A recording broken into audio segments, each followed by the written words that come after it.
He said that he went from Catholicism into Islam. I went from Catholicism toward the Protestant churches.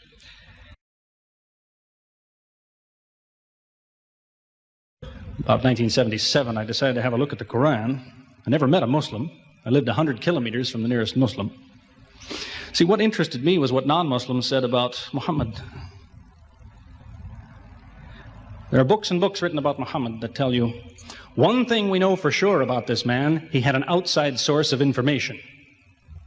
One book I've got says the Quran was written by a committee, because they've established so well that there's information in there that an Arabian shouldn't have known. He must have had someone from the outside bringing him this information. So they say, one thing we know for sure, he had an outside source of information. Now, he said this book was a revelation. So they say, you see, he was a liar. He got it from somewhere, he put it in a book, and he gave it to someone, telling him it was from God. He was a liar. Other people write books and books on the subject of Muhammad, and they say, one thing we know for sure, he thought he was a prophet. He was crazy. Because they look at his life very carefully, and they see episodes like, for example, when he hid in the cave with Abu Bakr. He was running from the whole city who wanted to kill him, and he hid in the cave, and when the Meccans came running up to the cave to kill them, what did he say to his friend? Did he tell him, see if you can find a back way out of the cave? What he told his friend was, relax. He was telling him, I see what you see, but he said, God is with us. God will save us. So people on that basis, they say, you see, he thought he was a prophet. He thought God was with him because he said things like that. He wasn't a liar. They never seem to realize that one man can't be both. So you can't be a liar and a crazy man at the same time. If you think that an angel gives the words of God in your ear, and somebody says, I have a question for you, what does God tell you about this thing? I want to hear an answer tomorrow.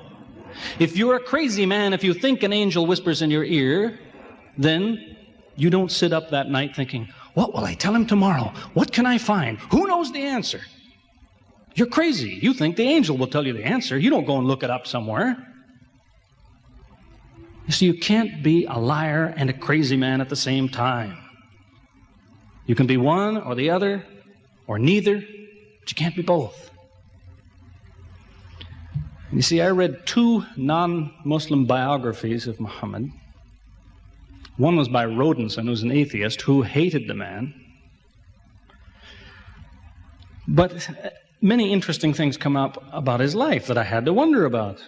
One story that's told is that when he was an older man, he had a son named Abraham. The son died when the child was 2 years old. The same day the boy died, there was an eclipse of the sun. The sky went dark. And the Muslims came running to their prophet and said, look, it's a miracle. Your child died and the sky went dark in sadness. It occurred to me, see, if he was a crazy man, he'd probably believe what they said. He'd probably think, yes, it's a miracle. My child died, the sky is dark. Yes, it's a miracle. If he was a crazy man. If he was a liar, he would have taken advantage of it. He would have said, yes, right, my child died, the sky is dark, you tell everyone, it proves I'm a prophet. It's a miracle. But what did he do? He became angry with the Muslims. He told them that was nonsense. He was angry with them. How dare you say that? He said, the sun and the moon are signs of God, and they don't worry themselves about the birth of a man or the death of a son of Muhammad. Doesn't look very crazy. Doesn't look much like a liar. Now, you have a third alternative, of course, which people tell you all the time. They say, no, he was not a liar.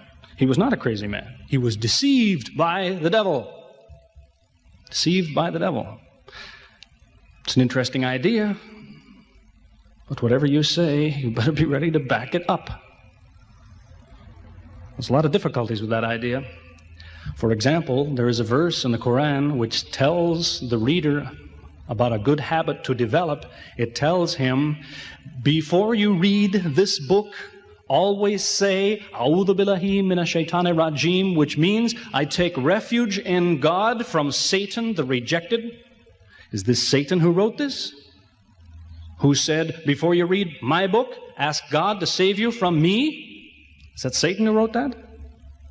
As Jesus said, if Satan is divided against himself, then his kingdom will fall. He's fighting against his own interests. So let me finish with a story that illustrates a point. As I said, there's many theories and many explanations around. Many explanations. But an explanation, something somebody tells you, is just so much air coming out of his mouth unless he has proof and unless he offers you something that you can use to falsify it. You see, there's many theories of how do the planets go around the sun and how do the stars burn and all the rest of it. Many theories. Most of them are just so much wind. Scientists pay no attention to them because they don't contain something that could be checked to prove it false. You see, Einstein was considered an intelligent man because when he offered his theory in 1905 and again in 1915, he didn't just offer a theory, he said, here's 3 ways to prove I'm wrong. Now it's worth listening to. He's told me, here's 3 different things you can do. If you can do this, I'm wrong. Here you are. Is there anything like that in Christianity? Has the Christian ever said, you want to prove I'm wrong? All you have to do is this. Has he ever done that? The Quran is filled with that kind of thing, filled with it. Saying, you want to prove this book is wrong? Do this. Prove it. Go ahead. Do it. Filled with that kind of thing. There's an example of it that made a big impression in its day, during the lifetime, 14 centuries ago, of the Prophet of Islam. You see, he had an uncle named Abu Lahab. That was his nickname, Abu Lahab. This man hated Muhammad. He hated anything the man said. He used to watch him going through the city, and if he saw him talking to someone, he waited till they split up. He'd go after the man he spoke to and take him and say, what did Muhammad tell you? Whatever it is, it's a lie. Did he tell you day? It's night. Did he say black? It's white. Exact opposite. Whatever he heard the Muslims say, he said the opposite. That was the way his mind worked. There's a little chapter of the Quran called Lahab, and it says about this man that he'll never change. It condemns him to hell, Jahannam. You see, if the man had ever become a Muslim, the Muslims would believe, well, now he's not condemned anymore. You see, for 10 years before Abu Lahab died, that was a part of the Quran. And the Muslims could come to Abu Lahab and say, do you know, it's been revealed to us in our book that you will never be a Muslim. God says you will never be a Muslim. For 10 years they told him that. All he had to do was say, well, your book is wrong. I want to be a Muslim. What do you think of your book now? That's all he had to do. He had 10 years to think about it. And that's the way he was. See, if somebody is your enemy, you don't come to him and say, you want to prove I'm wrong? Here, say this. Come on, say it. If all you have to do is say the words and I'm wrong, you finish me. He never did it. See, this is one of many cases of something that was offered that could have been falsifiable. So it was. As I say, in 1978, after, how long would that be? 15 years of arguing with the church authorities, one place or another, I got the idea, I'm going to argue with some other people. I'm going to read the Quran, see how much of it is any good, pick out the true, pick out the false. Thought it'll take a few years, it'll take some serious study and so on. I read through it. About 3 days later, I finished it. I said, this is what I've been saying for 15 years. So I went to find some Muslims. I don't want somebody to feel you've been tricked into something. I haven't said anything about Christianity that isn't true. I haven't said anything about Islam that isn't true unless it was a slip of the tongue or something. I'm simply trying to remind an individual, don't close your mind before it's too late. Don't make up your mind before you have all the facts. Most people who used to be Christians and become Muslims will tell you, I am a better Christian than I used to be.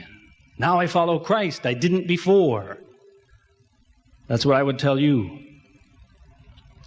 The Bible says Jesus told his disciples, when you greet one another, let your greeting be, peace be with you. He set the example. Peace be with you. Who says that today? Christians?